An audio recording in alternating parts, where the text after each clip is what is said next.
Assalamualaikum warahmatullahi wabarakatuh. Selamat pagi, semangat pagi, semangat Jumat ya. Bagaimana kabarnya kakak? Semoga kita semua selalu sehat dan dalam lindungan Allah SWT. Amin. Bertemu lagi dengan pembelajaran Ustazah, yaitu Bahasa Indonesia untuk kelas 9. Pada pertemuan kali ini, Ustazah meminta kalian untuk memperbaiki semua tugas-tugas kalian. Karena apa? Ustazah harap meskipun kalian hanya belajar di rumah, kalian itu benar-benar bisa bertanggung jawab, karena ada rangkaian ujian yang akan kalian hadapi nantinya untuk menguji apakah kalian layak diluluskan atau tidak.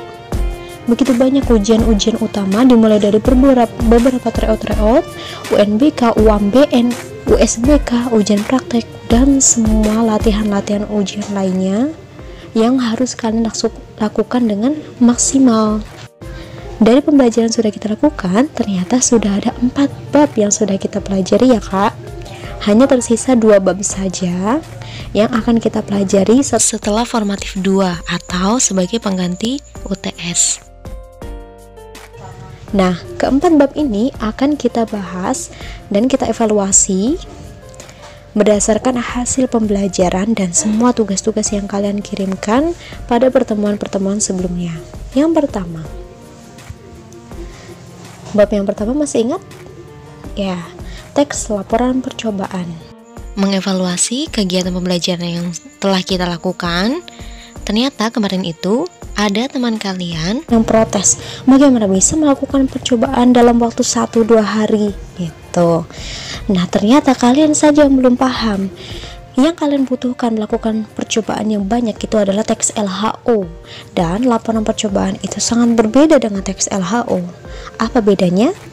Teks laporan percobaan itu teks yang dibuat untuk melaporkan kegiatan eksperimen atau percobaan sederhana, tetapi rumit. Jadi kalian harus melaksanakannya di laboratorium. Contoh, reaksi kertas lakmus dengan larutan asam dan basa. Kalau kalian bisa melakukan percobaannya di laboratorium dapur kalian kan kemarin. Nah, berbeda dengan teks LHO. Teks LHO itu teks yang dibuat setelah melakukan pengamatan yang mendalam, yang panjang, berhari-hari.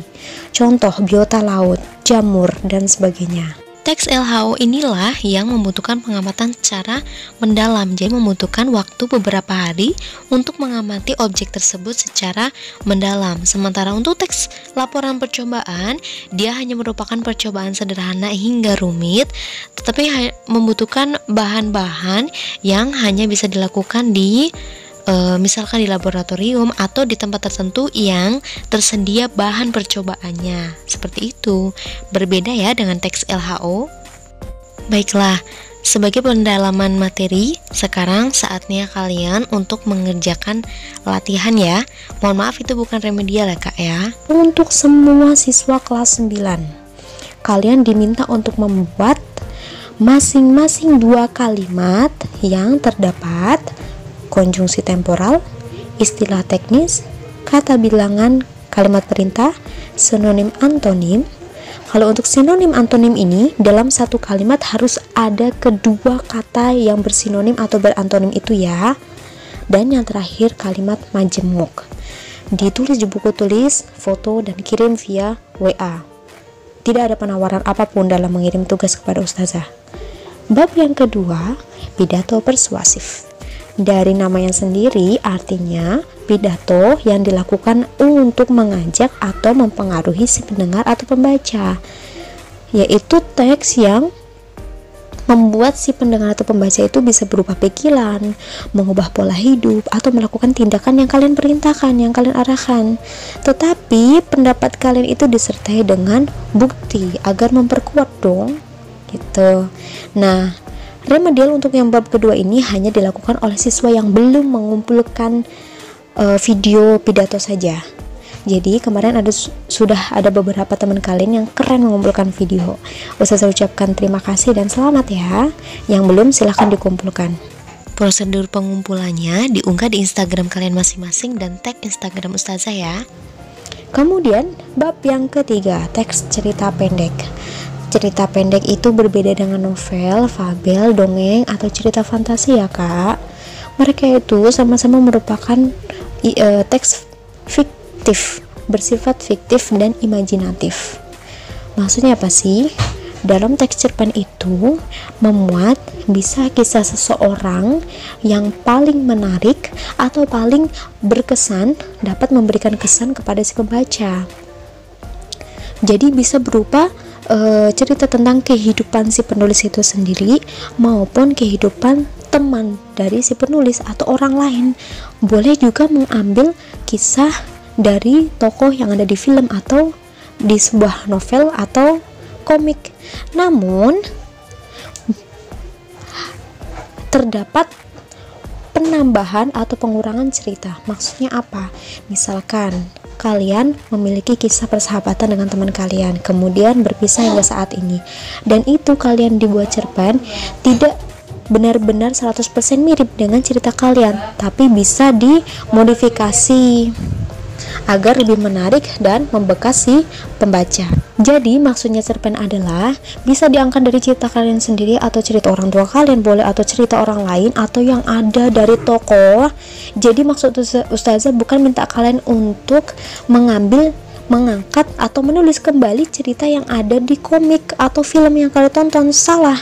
Tapi kalian mengambil inti cerita dari karya itu, kemudian kalian tambahkan atau kurangkan atau modifikasi, tulis ulang dengan bahasa kalian sendiri, kemudian menjadi cerpen.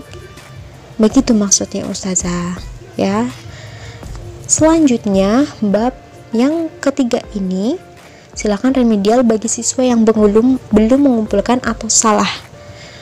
Artinya salah, dia tidak membuat minimal 800 kata. Kemarin hanya ada yang mengumpulkan bentuk buku kecil potongan, itu salah, tolong diperbaiki, dibuat ulang, dan hasilnya tidak usah diberikan ke Ustazah terlebih dahulu, tapi difoto dulu dan kirim via WA dulu.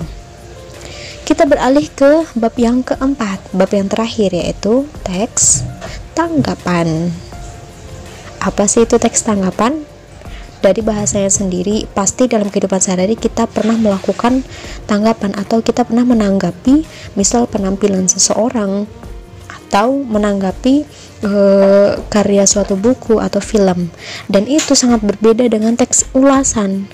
Kalau teks ulasan itu mereview karya, jadi kalian dituliskan sinopsisnya, isi ceritanya apa, baru kalian tuliskan kelebihan dan kekurangan dari karya tersebut. Baru kalian tuliskan hal yang menarik dari karya tersebut. Itu kalau ulasan. Berbeda dengan tanggapan. Tanggapan itu kalian menilai, mengkritik karya itu tuh seperti gimana sih, itu. Jadi mengkritik sesuai dengan pendapat kalian, bukan menulis kembali isi ceritanya, menyimpulkan ceritanya, menuliskan kelebihan kekurangannya. Tidak sama sekali, itu salah. Kalau teks tanggapan itu hasil akhirnya untuk memperoleh solusi atau perbaikan atas karya itu. Sedangkan teks ulasan hasil akhirnya itu untuk memberikan rekomendasi, memberikan informasi kepada orang yang belum tahu tentang isi karya itu, lalu diberikan rekomendasi, ini cocok nggak dibaca oleh kalian remaja. Dan sekarang waktunya remedi untuk bab yang keempat ini. Silakan bagi siswa yang belum mengunggah karyanya atau salah dalam mengunggah karyanya, dibuat ulang dan diposting di Instagram kalian. Lalu tag Instagram Ustazah seperti waktu itu. Nah, siapa saja yang salah Ustazah? Yang salah adalah karya mereka yang tidak Ustazah unggah atau tidak Ustazah bagikan lewat Instastory Ustazah pada saat itu. Jadi yang sudah Ustazah bagikan di Instastory otomatis benar. Baiklah, selesai sudah pembelajaran kita hari ini. Dari keempat bab itu Ustazah harap kalian selesaikan dengan baik, maksimal 30 Oktober 2020, tidak lebih dari itu. Tolong maksimal dalam menyelesaikan tugas, lakukan yang terbaik, disiplin, jujur, tidak menyontek atau mengambil atau menulis ulang dari internet, dan bertanggung jawab atas semua tugas kalian. Karena ingat sekali lagi, kalian kelas 3 bukan lagi waktunya main-main, bersantai-santai, bersenda gurau atau menyepelekan pembelajaran. Tetap semangat. Ustazah sampaikan terima kasih ya kepada kakak yang sudah tertib pembelajaran selama ini. Mohon maaf apabila masih banyak kekurangan dari Ustazah. Terima kasih. Wassalamualaikum warahmatullahi wabarakatuh.